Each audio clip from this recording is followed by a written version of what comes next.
Hello दोस्तों, welcome back to another video. तो आज से हम एक न्यू दोंगा को स्टार्ट करने जा रहे हैं। ये कहानी है हमारे हीरो किन्यू की। एक आम सा लड़का जिसके पास कोई कल्टीवेशन नहीं थी, जो कि पैदा होते ही उसके मॉम और डैड ने उसे छोड़कर चले गए थे और उसकी परवरिश एक बीच क्लब के ओनर ने किया था। बट एक दिन अचानक उनके सिटी पर मिस्टीरियसली एक पैसेज ओपन हो जाता है, जिसके अंदर से डीमंस बाहर निकलकर सिटी पर हमला करने लग जाते हैं। इस लाइफ एंड डेथ के बीच किन्यू के गले में मौजूद रिंग एक्टिवेट हो जाती है और वो रिंग उसे अपने सी ऑफ कॉन्शियसनेस में ले जाती है, जहाँ पर मौजूद था इमोर्टल एम्परर, जो उसे बताता है कि 10 साल पहले उन्होंने डीमन एंसेस्टर को सील कर दिया था, वो भी अपने लाइफ को सैक्रिफाइस करते हुए। मगर वो सील कमजोर होने की वजह से डीमन एंसेस्टर 10 साल के बाद आजाद हो जाएगा। इमोर्टल एम्परर किन्यू को डीमन एंसेस्टर को रोकने का काम सौंपते हैं। क्या हमारा हीरो अपने मिशन में कामयाब होगा या नहीं, ये तो हमें आगे ही पता चलेगा। तो बिना किसी देरी के वीडियो को स्टार्ट करते हैं। एपिसोड के स्टार्टिंग में हमें सालो वाटर बीच का सीन दिखाया जाता है। ऑफ कोर्स ये बीच है तो यहाँ खूबसूरत हसीना भी होगी ना। इसी बीच हम हमारे हीरो किन्यू को देख पाते हैं। तभी वो दो बच्चों की बात सुनता है जो कि कह रहे थे ये न्यूज तो दोंगदा मार्शल आर्ट एकेडमी की ओर से है ना। तभी हमें पता चलता है कि ये सब वो अपने फोन में देखकर कह रहे थे, जहाँ न्यूज चल रहा था कि हमारे रिपोर्ट्स के मुताबिक इस साल के दोंगदा martial art academy cultivator admission exam शुरू हो चुकी है। मगर इस साल की एग्जाम को 2 पार्ट्स में डिवाइडेड किया गया है। अगर कोई भी इस एग्जाम को पास कर ले तो वो एकेडमी में जाकर इमोर्टल मार्शल आर्ट सीख सकता है। जो न्यूज सुनकर वो बच्चे कहने लग जाते हैं, अगर हमने एग्जाम पास कर लिया तो एक तो हम कल्टीवेशन सीख सकते हैं और दूसरा हमें वारगोड युनवेयांग से मिलने का भी मौका मिल सकता है। उनकी बात सुनकर किन्यू अपने ड्रिंक को पीने लग जाता है। तभी हम बीच पर देखते हैं कि कुछ लोग वॉलीबॉल खेल रहे थे। इसी बीच एक लड़की बॉल को पास करना चाहती थी, मगर वो बॉल को नीचे गिरने से नहीं बचा पाती और वो खुद गिर जाती है। मगर जैसे ही बॉल एक लड़के के पास जाता है, वो जंप लगाकर एक स्माइल पास करता है, क्योंकि उसके इरादे बिल्कुल सही नहीं थे। वो उस बॉल को अपने स्पिरिचुअल एनर्जी का यूज करते हुए उसे एक लड़की की ओर हिट करता है। ये सब देखते ही किन्यू अपने ड्रिंक को साइड में फेंक देता है। अपनी ओर बॉल को आता देखकर वो लड़की पूरी तरह से घबरा चुकी थी। मगर जैसे ही वो बॉल उससे हिट होने वाला था, तब हम किन्यू के ड्रिंक को देख पाते हैं, जो कि जमीन पर टच हो चुका था। और दूसरी ओर किन्यू अपने शानदार कंट्रोलिंग स्किल से उस बॉल को कंट्रोल कर लेता है और बड़े ही स्टाइल में गोल गोल घूमने लग जाता है। उसकी ये आदत देखकर वहाँ जितने भी लड़कियाँ थी वो फौरन उससे इम्प्रेस हो जाती है। ये सब देखकर उस लड़के का भी मुंह खुला का खुला रह गया था और किन्यू बड़े स्पीड में गोल गोल घूमकर उस बॉल को अपने एक उंगली में घुमाने लग जाता है। ये सब देखकर कुछ लड़कियां तो कहने लग गई थी, वाओ, ये बंदा तो हैंडसम के साथ साथ कितना कूल भी है। इसके पास जरूर कुछ ऐसा होगा जो कि ये एक कल्टीवेटर गॉड तक बन सकता है। इतना कहकर वो तालियां बजाने लग जाती है। तभी किन्यू उस लड़के के पास जाकर कहता है, तुम यहाँ एक छोटी सी लड़की को बुली कर रहे हो, अपने आप को क्या साबित करना चाहते हो? मुझे लगता है कि तुम्हारा ओपोनेंट मैं हूँ, चलो मैं इन लड़कियों की ओर से खेलूंगा। जो सुनकर वो लड़का कहता है, क्या कहा तुमने? क्या तुम आज मुझसे पिटना चाहते हो? इतने में उनके बीच मैच शुरू हो जाती है, जहाँ सबसे पहले स्ट्राइक करने जा रहा था वही लड़का, जो अपने बॉल को ऊपर की ओर उछालते हुए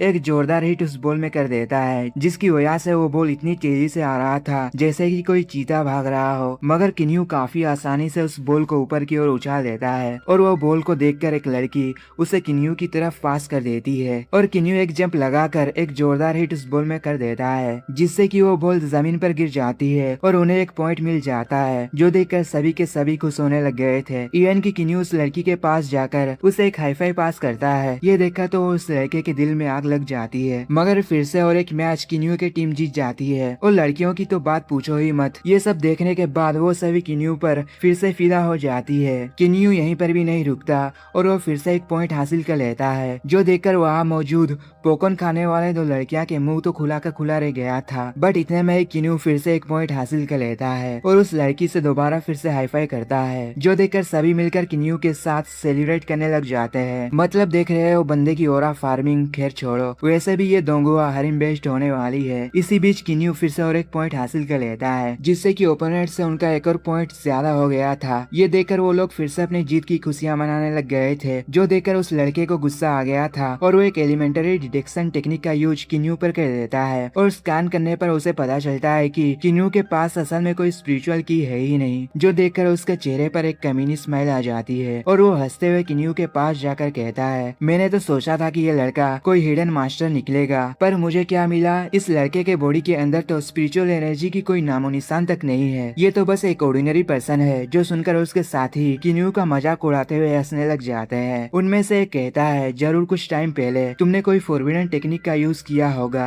जो सुनकर बाकी के लोग किन्यू की ओर से उसे डिफेंड करने लग जाते हैं। उनमें से एक कहता है, अगर तुम्हारे अंदर गट्स है तो बिना स्पिरिचुअल पावर से मुझसे एक बार फाइट करके देखो। इतना सुनते ही उनमें से एक लड़की भी कहने लग जाती है, क्या हुआ अगर मेरे पास कोई स्पिरिचुअल पावर नहीं है, मगर मैं फिर भी तुम्हें हरा सकती हूँ। जो सुनकर दोनों टीम के बीच माहौल पूरी तरह से गर्मा गर्म होने ही वाला था, बट किन्यू उस लड़के को रोकते हुए कहता है, भाई एक हैंडसम लड़के की लाइफ ऐसी ही होनी चाहिए, और सच कहूँ तो ये कल्टीवेशन वल्टीवेशन करने में कोई मजा नहीं है। रोज वही मरने मराने का खेल, और न्यूज खोलो तो हर जगह बस यही चलता है कि आज किसी कल्टीवेटर को मॉन्स्टर ने अपना नाश्ता बना लिया है। इससे तो कहीं अच्छा है कि मैं आराम से इस बीच पर लेटूं, लॉलीपॉप खाऊं और सुकून से सनबाथ का मजा लूं। तभी जोंगसू, जो कि असल में बीच वॉलीबॉल क्लब का ओनर था, वो गुस्से में किन्यू से कहता है, क्या तुमने आज का होमवर्क फिनिश कर लिया है ना। जो सुनकर किन्यू उस लड़की को एक लॉलीपॉप देते हुए कहता है, होमवर्क होमवर्क, क्या मुझे कभी भी इस बला से छुटकारा नहीं मिलेगा। इतना कहकर वो सभी से कहता है, बाय बाय एवरीवन, अब सब कुछ तुम लोगों के हाथों में है, तुम लोग अच्छे से खेलना। तभी किन्यू जो रिंग पहना हुआ था उसमें कुछ एनर्जी फ्लक्चुएट होने लग गई थी। जैसे ही किन्यू उसे छूता है, उसे एक अजीब विजन दिखती है, जहाँ कुछ लोग अपनी जान बचाकर भाग रहे थे, क्योंकि सिटी पर मॉन्स्टर्स ने हमला कर दिया था। ये सब देखते ही किन्यू घबरा जाता है, और घबराते हुए अपने चारों ओर देखता है, कहीं कुछ गड़बड़ तो नहीं होने वाला। वो जैसे ही रिलैक्स फील करता है, ऊपर आसमान में काले बादल छाने लग गए थे, बिजलियां कड़कने लग जाती है, और देखते ही देखते पूरा वेदर चेंज होने लग गया था। समुद्र में कुछ मिस्टीरियस एनर्जी गैदर होने लग जाती है, उसके साथ साथ डायमेंशन तक क्रैक होने लग जाती है। जैसे ही वो डायमेंशन खुलता है, उसके अंदर से फ्लूट ड्रैगन इंसेक्ट बाहर निकलकर सिटी में हमला करने लग जाते हैं, जो कि असल में डिमोनिक प्रेगनेंसी के अर्ली स्टेज में थे। उनकी आतंक की वजह से पूरे सिटी में उथल पुथल मच गई थी, और भी कई सारे डिमोनिक क्रिएचर उस डायमेंशन से बाहर निकलने लग गए थे। इवन की कुछ ड्रैगन इंसेक्ट लोगों को खाने भी लग जाते हैं। फिर हम देख पाते हैं कि एक ड्रैगन ने उसी वॉलीबॉल वाली लड़की को अपने पूंछ से जकड़ लिया था। फिर हम किन्यू को देख पाते हैं, जो कि अपने ख्यालों में ही था, बट तभी एक ड्रैगन उसे अपने पूंछ से मारकर दूर फेंक देता है, और लोग चिल्लाते हुए कहने लग जाते हैं, कोई तो हमारी हेल्प करो। इसी बीच उस ड्रैगन की नजर किन्यू पर जाती है, मगर तभी एक स्लैश अटैक सीधा जाकर हिट हो जाता है उस ड्रैगन के पूंछ से, जिससे कि उसका पूंछ कट गया था, और वो लड़की भी आजाद हो जाती है। दूसरी ओर किन्यू को भी किसी ने बचा लिया था। किन्यू की नजर उस ओर जाती है जहाँ पर एंट्री हो चुकी थी दो कल्टीवेटर्स की, जो कि असल में दोंगदा मार्शल एकेडमी से बिलोंग करते हैं। उनमें से एक था चेंगफेंग, जो कल्टीवेशन में फाउंडेशन बिल्डिंग के 4th स्टेज पर है। फिर आता है दूसरा यूले, जो कि स्टूडेंट काउंसिल का वाइस प्रेसिडेंट था, और वो भी फाउंडेशन बिल्डिंग के 6th स्टेज पर है। बट चेंगफेंग यूली से कहता है, क्या ये पैसेज कहीं ब्लू स्टार और अबाई से कनेक्टेड तो नहीं? हमें तो इन्फॉर्मेशन मिली थी ये पैसेज सीधू या सीजुआन जैसे जोन पर अपीयर होगी, बट सिटी के बीचों बीच पैसेज खुलना, कहीं यहाँ कुछ गड़बड़ तो नहीं होने वाला ना। इतना कहकर चेंगफेंग आगे बढ़कर मॉन्स्टर्स को अपने स्वॉर्ड से काटने लग जाता है, वो भी फुल स्पीड के साथ। इवन की वो और भी तेजी से आगे बढ़कर लाइटनिंग स्पीड के साथ कई सारे मॉन्स्टर्स को एक ही बार में मार गिराता है। मगर तभी यूली चेंगफेंग से कहता है, ये टाइम थ्योरी डिस्कस करने का नहीं बल्कि काम पर लगने का है। मुझे लगता है यहाँ कुछ तो गड़बड़ है, भले ही ये पैसेज लो टायर का ही क्यों ना हो। उस टायर 1 के पैसेज की ओर देखकर चेंगफेंग कहता है, उसके अंदर से जो भी निकले वो सभी के सभी वीकेस्ट डिमोनिक सोल्जर होंगे। इवन की रिफाइनमेंट के कल्टीवेटर्स भी इन्हें हैंडल कर सकते हैं, पर जो कि हम दोनों यहाँ पर मौजूद है, यहाँ कुछ गलत होने का सवाल ही नहीं उठता। इतना कहकर वो दोनों आगे बढ़ जाते हैं, जहाँ हम देख पाते हैं कि उनकी डुओ कमाल की थी। वो दोनों काफी आसानी से मॉन्स्टर को मार गिरा रहे थे। तभी यूली कहता है, यहाँ तो काफी सारे टूरिस्ट मौजूद है, हमें हर हाल में उन्हें सेफ रखना होगा, चाहे कुछ भी क्यों ना हो जाए। मैं पहले आगे की ओर जाता हूँ ताकि मैं इन मॉन्स्टर्स को होल्ड कर सकूं। तब तक के लिए तुम गार्डियन कोर्प्स हेडक्वार्टर से कांटेक्ट करो। जैसे ही उनकी ओर मॉन्स्टर्स आने लगते हैं, यूली फौरन अपने थंडर वॉइस सोड आर्ट टेक्निक का यूज करते हुए एक पावरफुल स्लैश अटैक से उन मॉन्स्टर्स पर हमला कर देता है। इतने में ही चेंगफेंग अपनी पावर के जरिए से हेडक्वार्टर्स पर मैसेज भेजते हुए कहता है, आइसलैंड सिटी सैलो बीच पर अचानक एक पैसेज ओपन हो गया है, मैं रिक्वेस्ट करता हूँ आप लोग जल्दी कुछ करो।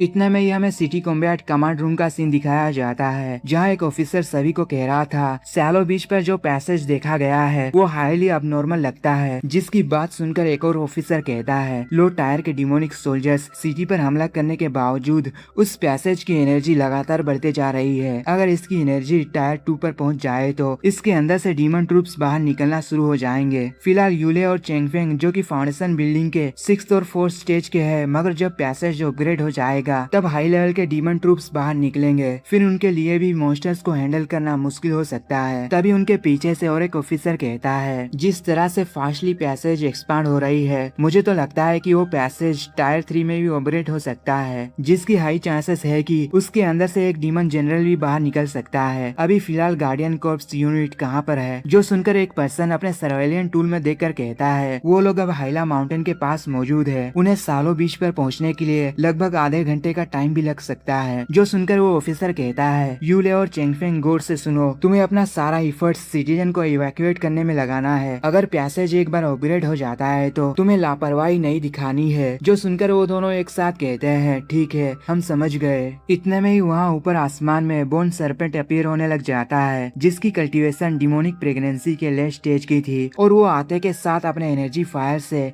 सीधा समुद्र में ही हमला कर देता है। ये सब देखकर चेंगफेंग कहता है ये तो बुरी खबर है, यहाँ बोन सरपेंट आ चुका है, जो कि एक एलिट डीमन सोल्जर है। ये वाइड रेंज अटैक करेगा, जिसके चपेट में काफी सारे लोग भी आ सकते हैं। और सबसे बुरी खबर ये है कि ये छोटे छोटे ग्रुप्स वाले सरपेंट वर्म्स को फाइट के लिए कमांड भी दे सकता है। इतना कहकर जो अटैक उस सरपेंट ने किया था, उसकी वजह से समुद्र में सुनामी उड़ गई थी, मगर चेंगफेंग अपनी पावर से उस लेयर को ही पूरी तरह से जमा देता है। मगर इतने में ही वो बोन सरपेंट सिटीजन्स पर हमला कर चुका था, और किन्यू भागते भागते एक जगह पर रुक जाता है। बोन सरपेंट को तबाही मचाता देखकर वो पूरी तरह से डर चुका था, इवन कि उसे सांस तक लेने में प्रॉब्लम आ रही थी। चारों तरफ लोग चिल्लाते रहते हैं कोई तो हमें बचा लो। इतने में किन्यू को एक विजन दिखता है, जहाँ वो एक लड़की को देख पाता है जो कि अपनी जान बचाने के लिए भाग रही थी। फिर हमें पता चलता है कि वो लड़की असल में किन्यू की चाइल्डहुड फ्रेंड थी। सिर्फ वही एक लौता किन्यू की फैमिली है, क्योंकि बचपन से ही किन्यू अनाथ था। फिर तभी उसे 10 साल पहले की घटना याद आ जाती है, जहाँ डीमंस ने उनके सिटी पर हमला कर दिया था, और वो दोनों डीमन से बचने के लिए भागने लग गए थे। इवन कि उस डीमन ने जो पार्क को डिस्ट्रॉय किया था, उसकी लकड़ियाँ किन्यू पर गिरने वाले थे, मगर उसकी दोस्त सही टाइम रहते ही उसे बचा लेती है। मगर इसके चक्कर में वो खुद उन लकड़ियों के नीचे आ गई थी। तभी किन्यू के पास मौजूद उसका रिंग रिएक्ट करता है और उसके चारों तरफ एक बैरियर लगा देता है। अब हमें उसके फ्रेंड का नाम बताया जाता है आजेन, जो कि किन्यू को वहाँ से भागने के लिए कह रही थी, और काफी ज्यादा इंजर्ड होने की वजह से वो वहाँ पर बेहोश हो जाती है। इवन कि ये सब देखकर किन्यू सदमे में चला जाता है और वो भी बेहोश हो जाता है। प्रेजेंट टाइम में होश में आते ही किन्यू वहाँ से भागने लग जाता है, मगर तब तक सारे मॉन्स्टर्स मिलकर सिटीजन पर हमला कर चुके थे। जैसे ही एक मॉन्स्टर किन्यू पर हमला करने वाला था, उसी मोमेंट पर जोंगसू एक नाइफ को थ्रो कर देता है, जो कि सीधा जाकर उस मॉन्स्टर से हिट हो जाता है, और वो दोनों एक एक बोट के ऊपर कूदकर वहाँ से भागने लग जाते हैं। बट एक मॉन्स्टर जोंगसू के बोट के नीचे आ जाता है, जिससे टकरा कर वो जमीन पर गिर जाता है। लेकिन तब तक उन पर एक मॉन्स्टर हमला कर देता है, मगर जोंगसू उसके मुंह को पकड़कर उसे रोक लेते हैं। ये सब देखकर किन्यू अपने बोट के डायरेक्शन को उसकी ओर मोड़कर उसे उस मॉन्स्टर पर मारते हुए कहता है साले कमीने अगली मॉन्स्टर, अब मर जा।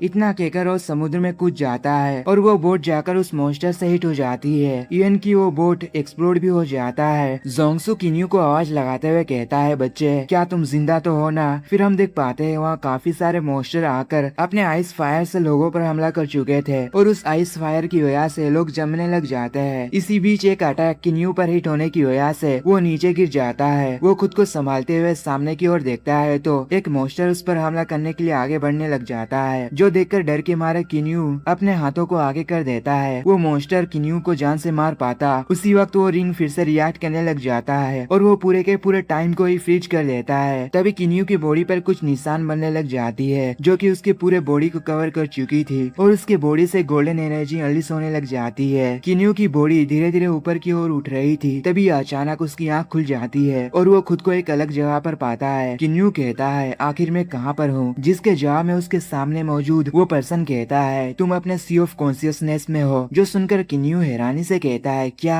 सी ऑफ कॉन्शियसनेस, ये तो कल्टीवेटर्स के पास ही होता है ना, फिर ये मेरे पास कैसे है? मैं तो एक ऑर्डिनरी पर्सन हूँ। पर इस बात को छोड़ो, मैंने ये कभी भी नहीं सुना है कि किसी के सी ऑफ कॉन्शियसनेस के अंदर कोई पर्सन रह सकता है। आखिर तुम कौन हो? जिसके जवाब में वो पर्सन कहता है ध्यान से सुनो बच्चे, मैं हूँ नॉर्दर्न पोल ट्रू मार्शल एम्परर, और तुम मुझे डीमन स्वीपिंग सेलेस्टियल लॉर्ड भी कह सकते हो। मैंने ही तीनों रियलम के इविल को क्रश किया था। जो सुनकर किन्यू सवाल करता है आप इतने ही पावरफुल हो तो आखिर आपको मेरे सी ऑफ कॉन्शियसनेस में रहने की क्या जरूरत है? सेलेस्टियल लॉर्ड कहते हैं आज से 3000 साल पहले डीमन एंसेस्टर राहु ने अपनी डीमन सेना के साथ ब्लू स्टार पर तबाही मचा दी थी। जब पूरी इंसानियत बिल्कुल खत्म होने की कगार पर थी, तब मैंने अपने सातों सोल को दाव पर लगाकर डीमन सीलिंग नेल क्रिएट किया था, और उस घमंडी राहु को हमेशा के लिए इस गहरी आबाइश में कैद कर दिया किया था और उसके बाद मैंने पूरे डीमन क्लैन को हमेशा के लिए ब्लॉक करने के लिए एक बेहद पावरफुल प्रीडोमिनल बैरियर बनाया था। तभी हम डीमन एंसेस्टर राहु को देख पाते हैं जो कि पूरे गुस्से के साथ कह रहा था, साले कमीने इमोर्टल, तुमने अपने साथों के साथ सोल को भी सैक्रिफाइस कर दिया, तो तुम्हें क्या लगता है तुम मुझे यहाँ पर कैद करके रख सकते हो? एक बार ये सील ब्रेक हो जाए फिर मैं पूरे के पूरे ब्लू स्टार को खून से भर दूंगा। मगर सेलेस्टियल लॉर्ड किन्यू से कहते हैं, बदकिस्मती से 16 साल पहले वो बैरियर कमजोर पड़ गई और डीमन क्लैन के लोग मौका पाकर एक डीमन सीलिंग नेल को तबाह कर दिया। उसके बाद मेरी बची कुची सोल एक ट्रू मार्शल पेंडेंट में बदलकर तुम्हारे रिंग के साथ फ्यूज हो गई थी। अगर आज तुम मौत के बिल्कुल करीब ना पहुँचे होते तो वो मेरी सोल के इस आखिरी हिस्से को भी जगह नहीं पाती और ना ही मैं कभी भी नींद से जाग पाता। मगर किन्यू सवाल करता है, डीमन एंसेस्टर राहु, आखिर वो क्या चीज है? सेलेस्टियल लॉर्ड कहते हैं, डीमन क्लैन की रैंकिंग और पावर टायर्स में डीमन एंसेस्टर ही सबसे पावरफुल है। जो सुनकर किन्यू कहता है, क्या सच में आपने एक डीमन एंसेस्टर से फाइट की थी? मगर इस बात पर सेलेस्टियल लॉर्ड कहते हैं, फिलहाल बस तुम इतना ही जान लो, सबसे कमजोर डीमन सोल्जर्स की रिफाइनमेंट के बराबर है, डीमन ट्रूप्स फाउंडेशन बिल्डिंग के और demon general golden core stage के बराबर होते हैं। लेकिन ध्यान रहे, डीमन क्लैन का खतरा यहाँ खत्म नहीं होता। 10 साल के अंदर वो लोग एक सुपर हवाई पैसेज को खोल देंगे, इसलिए तुम्हें अगले 10 साल के अंदर हर हाल में सोल फॉर्मेशन स्टेज तक पहुँचना होगा। किन्यू सवाल करता है, आखिर मुझे इसके लिए क्या करना होगा? जिसके जवाब में सेलेस्टियल लॉर्ड कहते हैं, अभी के लिए तुम्हें जल्द से जल्द की रिफाइनमेंट के सेकंड स्टेज पर पहुंचना होगा और एग्जाम में टॉप करके दोंगदा मार्शल आर्ट एकेडमी में एडमिशन लेना होगा। सिर्फ तभी तुम 10 साल के बाद आने वाली इस तबाही को रोक पाओगे। मैं तुम्हारे अंदर अपनी स्पिरिचुअल पावर को ट्रांसफर कर रहा हूँ, पहले अपने बॉडी को तुम इस नए पावर के मुताबिक ढलने दो। इतने में किन्यू वापस प्रेजेंट टाइम में चला आता है, जहाँ टाइम अनफ्रीज होने की वजह से सारे बीस्ट उस पर एक साथ हमला कर चुके थे।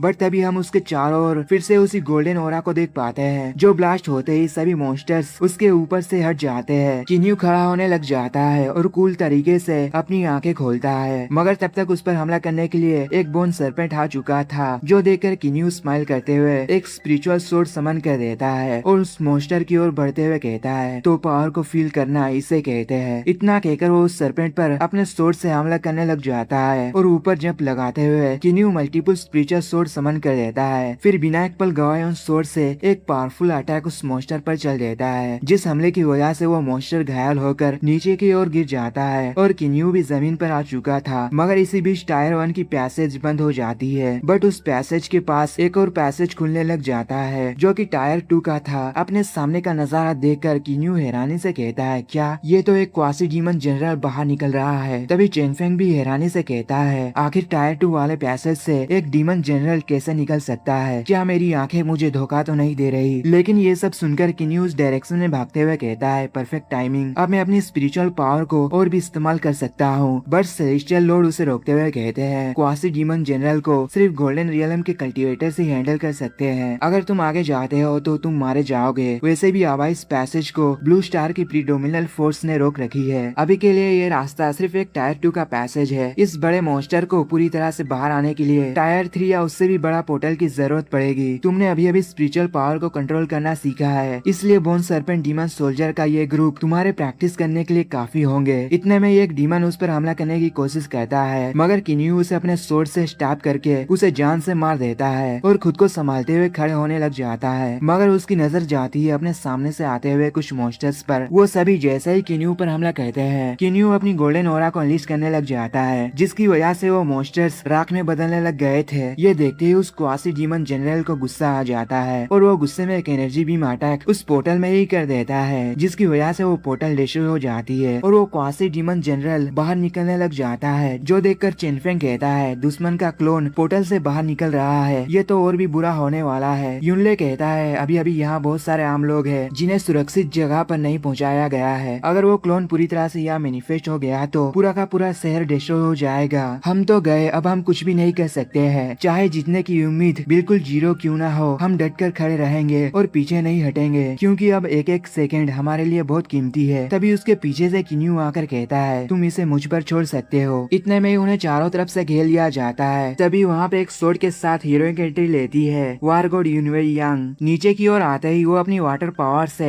एक स्पिरिचुअल सोर्ड समन करते हुए आगे की ओर बढ़ने लग जाती है। उसके सामने जो भी मॉन्स्टर्स आ रहे थे उन्हें यूनवेई काटते चली जा रही थी। उसे देखकर वो तीनों एक साथ कहते हैं, ये तो वार गॉड यूनवेई है। यूनवेई कहती है, थैंक गॉड मैं यहाँ सही टाइम रहते ही आ गई। मगर इतने में उस पर एक साथ 3 बोन सरपेंट हमला करने के लिए आगे आते हैं, जो देखकर यूनवेई एक कोल्ड लुक देती है। फिर वो जैसे ही अपने स्वॉर्ड को घुमाती है, उन मॉन्स्टर्स पर ऑलरेडी मल्टीपल स्ट्राइक्स हो चुके थे, जो करने के बाद यूनवेई गुस्से में क्वासी डीमन जनरल की ओर देखती है। मगर इतने में ही वो डीमन जनरल उस पोर्टल से बाहर आ जाता है और जोर जोर से दहाड़ने लग जाता है, जो देखकर यूनवेई अपनी पावर को एक्टिवेट करते हुए गुस्से में कहती है, एक मामूली सा क्लोन मेरे सामने अपनी पावर का शो ऑफ करना चाहता है। इतना कहकर वो अपनी खतरनाक ऑल थिंग्स ब्लूम टेक्निक को एक्टिवेट करने लग जाती है, जिसे ये करता देखकर चेंगफेंग एक्साइटेड होकर कहता है, ये तो ब्लू स्टार का number 1 technique all things Bloom technique है। ये पहली बार है जब मैं अपनी आंखों से टीचर यून को अपनी इस टेक्निक को एक्टिवेट करते हुए देख रहा हूँ। यूनवेई जैसे ही अपनी टेक्निक को फुल्ली एक्टिवेट करती है, उसके चारों तरफ फूल की पंखुड़ियाँ घूमने लग जाता है। फिर यूनवेई सभी पंखुड़ियों को ब्लास्ट करते हुए अपने स्वॉर्ड को ऊपर की ओर राइज करती है, जिसके अंदर से एक खतरनाक एनर्जी बीम अटैक उस क्वासी डीमन जनरल पर हो जाता है। उसके इतना करते ही डीमन जनरल के बॉडी में फूल खिलने लग गए थे। फिर हम देख पाते हैं कि उसकी पूरी बॉडी ही